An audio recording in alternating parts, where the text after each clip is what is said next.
आगे बढ़ते हैं अब और मार्केट पर टेक्नो फंडा नज़रिया समझाने के लिए जेएम फाइनेंशियल सर्विसेज के आशीष चतुर्मोहता जुड़े हैं। आशीष, गुड मॉर्निंग। आशीष, मार्केट में कुछ साइंस हैं क्या कि कहीं तो सपोर्ट आएगा? ये तो कोई सपोर्ट नहीं। इनफैक्ट अब देखिए बैंक निफ्टी 49,900 पर, निफ्टी 23,600 तोड़ने को तैयार है। बिल्कुल, बिल्कुल अनुज। तो देखिए बाज़ार में एक थोड़ी सी वीकनेस हमें बनती हुई देखने को नज़र आ रही है और बैंक निफ्टी जहाँ पर पे हम देख रहे हैं कंटिन्यूसली। अब आपने देखा कि एक इम्पॉर्टेंट सपोर्ट जो था वो करीब करीब 50,000 के आसपास का था, उसको भी बैंक निफ्टी अब तोड़ रहा है। और निफ्टी भी जो है वो कंटिन्यूसली, मैं ये नहीं कहूँगा कि लोस को ब्रेक कर रहा है, बट एक इम्पॉर्टेंट जो हमें चीज़ समझ में आ रही है कि every time we are seeing a rally, वहाँ से हमें जो सेल ऑफ है वो काफ़ी फास्ट देखने को नजर आ रहा है। तो ये कहीं ना कहीं बाजार के लिए बहुत ही कंफर्टिंग सिचुएशन नहीं है। आज आप देख रहे हैं कि small cap mid cap indices में भी जो करेक्शन है वो थोड़ा सा ज्यादा डीप हमें देखने को नजर आ रहा है। तो जो क्लियरली अभी तक के स्मॉल मिड कैप बाजार को ज्यादा आउट परफॉर्म कर रहे थे, उनमें भी अब कहीं ना कहीं रिलेटिव वीकनेस हमें देखने को नजर आ रही है। तो ऑल इन ऑल हम जो बहुत ही क्लोजली वॉच कर रहे हैं वो देख रहे हैं 23,300 200 के लेवल। ये लेवल्स काफी क्रूशियल है मार्केट के लिए। और पर जिस तरह का बाजार का एक ओवरऑल ट्रेंड बना है, उसको देखते हुए लगता है कि 23,200 300 के लेवल अगर से ब्रीच होते तो डेफिनेटली एक मार्केट के लिए थोड़े साइंस ऑफ वीकनेस क्रिएट करेंगे।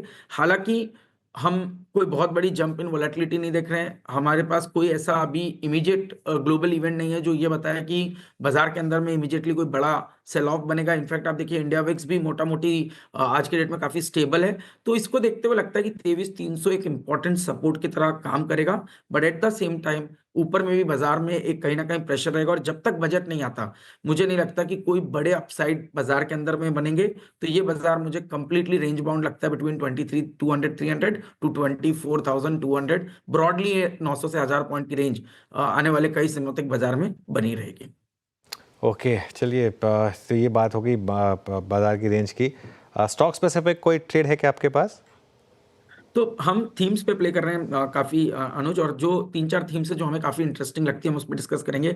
सबसे पहले तो फार्मा में जैसे हमने पहले भी इसकी चर्चा की कि ये जो स्पेस है काफी इंटरेस्टिंग है। आप देखेंगे कि जो ग्लोबल एपीआई या सीडीएमओ का जो मार्केट है वो एस्टिमेटेड है ऑलमोस्ट $230 बिलियन का। और उसमें चाइना का जो मार्केट है वो ऑलमोस्ट 65 से 70 बिलियन डॉलर के आसपास है, जो कि मोटा मोटी 30% मार्केट शेयर रखता है। अब क्योंकि हम सुन रहे हैं कि जो एक जो काफी बात चल रही है बायोसिक्योर एक्ट और कहीं ना कहीं ऑल्टरनेट सोर्स ऑफ सप्लाई की, तो वहां हमें लगता है कि इंडिया का जो एपीआई मार्केट है उसमें एक अच्छी खासी ग्रोथ देखने को मिलेगी, जो मोटा मोटी अभी $18 बिलियन के आसपास है। और ऑलमोस्ट सिर्फ 6 से 8% की पूरे ग्लोबल मार्केट का मार्केट शेयर रखता है। तो हमें लगता है ये स्पेस में काफी अच्छा एक ग्रोथ देखने को मिलेगा, जिसकी वजह से फार्मा कंपनीज पॉजिटिव रहेगी। अब अगर से यहाँ पर हम स्टॉक्स की बात करें तो लार्ज कैप में हमें सन फार्मा पसंद है। मिड कैप कंपनीज में अगर से हम जाएं तो पिरामल फार्मा जैसी कंपनीज या शिल्पा मेडिकेयर जैसी कंपनीज हमें काफी पसंद है। इवन लॉरस लैब, जिसने पिछले कई सालों से कुछ कुछ खास यहाँ पर हमें ग्रोथ देखने को नहीं मिली, हमें लगता है कि यहाँ पर भी अब ट्रैजेक्टरी में काफी एक इंप्रूवमेंट आता हुआ देखने को नजर आएगा। एज अ डिस्क्लोजर, ये स्टॉक्स हमारे पोर्टफोलियोज में भी बने हुए हैं, पर फार्मा के अंदर में हमारा एक बहुत ही पॉजिटिव व्यू बना हुआ है। दूसरा हमें अनुज जो हमें हमें लगता है कि काफी इंटरेस्टिंग साइकिल रहेगी वो इंडस्ट्रियल कंपनीज की रहेगी। क्योंकि इंडस्ट्रियल कंपनी में हमारा ये मानना है कि आने वाले 2 सालों में गवर्नमेंट का जो केपेक्स है वो 12% और 11% की ग्रोथ दिखा सकता है 2026 और 27 में फाइनेंशियल ईयर में। तो उसकी वजह से हमें लगता है कि एक स्ट्रॉन्ग केपेक्स साइकिल यहाँ चलेगी।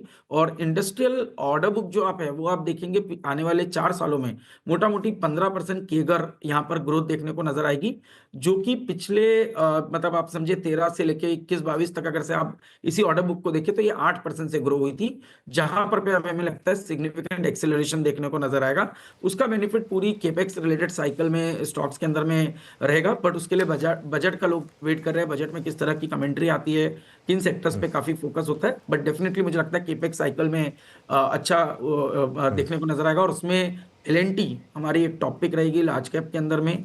और अगर से मिड कैप कंपनीज को प्ले करना है तो वहां पे हमें लगता है वायर्स एंड केबल्स में अपार इंडस्ट्रीज और केईआई इंडस्ट्रीज जैसी कंपनी इस सेक्टर के अंदर में काफी बड़ा बेनिफिट दिखा सकती है। Okay Ashish, thank you so much आज हमारे साथ जुड़ने के लिए। मीनवाइल